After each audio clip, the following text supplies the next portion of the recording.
तो ठीक है, अब हम ये वाला क्वेश्चन देखते हैं। D square minus 3d plus 2 y equals to sine e raise to negative x. तो ये भी आप देख सकते हो सी एफ और पी वाई वाला क्वेश्चन है, क्योंकि यहाँ पे आपके पास ऑपरेटर है बट यहाँ पे जीरो ना होके एक फंक्शन ऑफ एक्स की बने।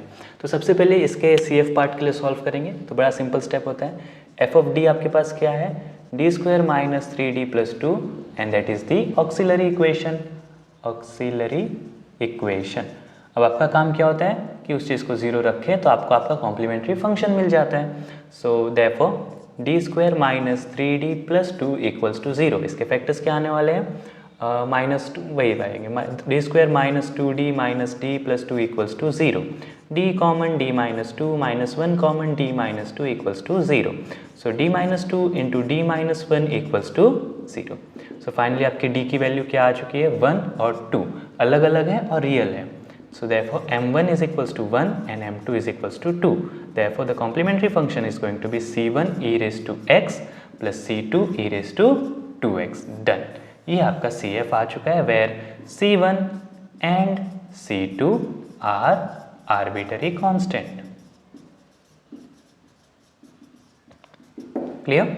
चलो अब इसके PI वाले, ये तो बहुत इजी था, ये तो आपको आता है। अब PI वाले पार्ट के लिए हम बढ़ते हैं। तो PI वाले पार्ट के लिए हमारा काम क्या होता है, जो भी y के साथ है वो आप फंक्शन ऑफ x के डिवाइड में भेज दो। अब इसके PI वाले पार्ट को देखते हैं। तो यहाँ से सिंपली हम जानते हैं कि PI क्या होने वाला है, जो भी ऑपरेटर है वो फंक्शन ऑफ x के डिवीजन में चला जाएगा। So 1 upon d square minus 3d plus 2 whole of sine e raise to negative x। Clear? चलो अब इसके फैक्टर्स हम ऑलरेडी जान चुके हैं। क्या आया था, d minus 2 d minus 1। So 1 upon d minus 2 d minus 1 sine e raise to negative x। अब इसका पार्शियल फ्रैक्शन करते हैं। So 1 upon D minus 2 minus 1 upon D minus 1 and whole multiplied by sine e raise to negative x। अब यहाँ से आप अपनी general state जानते हैं कि 1 upon D plus alpha x हो तो वो किस में कन्वर्ट होता है, e raise to negative alpha x integration e alpha x capital x d x. तो बस अब हम इसी चीज़ का यूज़ करने वाले हैं। सो सबसे पहले हमारे पास क्या आएगा, ये और ये। So 1 upon D minus 2 sine of e raise to negative x. तो ये किस में कन्वर्ट हो जाएगा, e raise to negative alpha x. यहाँ पे ध्यान दो, अल्फा की वैल्यू क्या है, -2, क्योंकि पॉजिटिव होता है -2 और एक्स क्या आपका sine e raise to negative x. So e raise to negative alpha x, तो नेगेटिव ऑफ नेगेटिव 2x यानी 2x इंटीग्रेशन ई अंदर नेगेटिव 2x आ जाएगा sine of e raise to negative x d x. Clear? अब यहाँ पे वो आई वाली चीज़ आई नहीं है तो ई रेस टू आई थीटा वो सब कुछ होगा नहीं। अब आपका सिंपली काम देखो, अब इस इंटीग्रेशन को सॉल्व करने के लिए आप क्या करोगे, let e raise to negative x equals to u. So derivative of u with respect to x क्या आएगा, negative e raise to negative x. So e raise to 2x ये नेगेटिव रह जाएगा, 2 और वो कट जाएगा, सो सिर्फ नेगेटिव x बचेगा और साइन ऑफ u और यहाँ पे आ जाएगा डी यू। अभी आपने क्या मान रखा है, u मान रखा है ना, तो इसकी जगह आप क्या लिख दोगे, u। So negative e raise to 2x integration of u sine u, वो uv वाला रूल लगा दो। So u as it is sine का integration negative cos minus u का डेरिवेटिव तो हो गया कॉस, नेगेटिव को पॉजिटिव और फिर कॉस का integration sine, so plus sine u और फिर u को वापस से सब्सटीट्यूट कर देते हैं हम। So negative e raise to 2x, e raise to negative x, ये नेगेटिव इस चीज़ का, cos of e raise to negative x plus sine of e raise to negative x। Clear हो चुका है? ये आ चुकी है आपकी इस चीज़ की वैल्यू। अब यहाँ पे दिक्कत ये है कि उसमें कैसे आई की जगह वो कर देते थे, हो जाता था, वो इसमें नहीं कर पाओगे।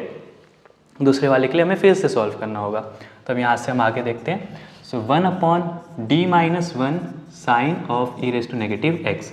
यहाँ पे आपके अल्फा की वैल्यू क्या है, -1, कैपिटल एक्स क्या है, अभी भी वही sine e raise to negative x. So e raise to किस में कन्वर्ट होगा, नेगेटिव अल्फा एक्स। तो नेगेटिव ऑफ नेगेटिव यानी सिंपली एक्स, अंदर नेगेटिव एक्स आ जाएगा, sine of e raise to negative x d x. अब फिर से e raise to negative x को u मानोगे, d u by d x आपके पास क्या आने वाला है, negative e raise to negative x.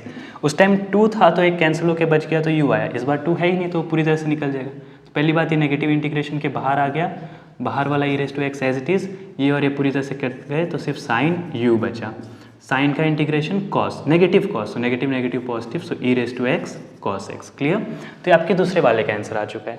अब फाइनली पीआई के लिए आपको क्या चाहिए, जो पहले वाला आंसर आ चुका था वो माइनस जो दूसरा आंसर आया है। सो पीआई आपका क्या हो जाएगा, चलो यहाँ पे ब्रैकेट ओपन करो, minus minus plus 2x minus x यानी सिर्फ x, e raise to x cos x, sorry cos of e raise to negative, यहाँ पे भी x नहीं है, u आता है आंसर, उसकी जगह negative x, so cos of e raise to negative x, minus plus minus e raise to 2x और आगे क्या लगा है sine of e raise to negative x. Clear? Minus देखो बीच में माइनस है, सो माइनस ये वाली value, so minus e raise to x cos e raise to minus x. तो देखो ये और ये particularly cancel, so particular integral क्या आ रहा है negative e raise to 2x sine of e raise to negative x. Clear? So finally आपकी y की वैल्यू क्या होने वाली है? So finally y is equals to C F plus P I. So y is equals to C F क्या आपके पास ये c1 e raise to x plus c2 e raise to 2x, P I क्या है आपके पास minus e raise to 2x sine e raise to negative x, where c1 and c2 are the arbitrary constants, where c1 and c2 are arbitrary constant। Clear? तो ये हो चुका है इस चीज़ का सॉल्यूशन। अब हम अगली बार अगला कुछ देखेंगे। अभी तो यही तरीका होता है, आप बेसिकली इस मेथड को याद रखो और ये चीज़ आगे लिखोगे अल्फा और एक्स क्या है, तो आपके लिए भी ईजी होगा कैसे किसको कैसे रखना है। क्लियर? ठीक है।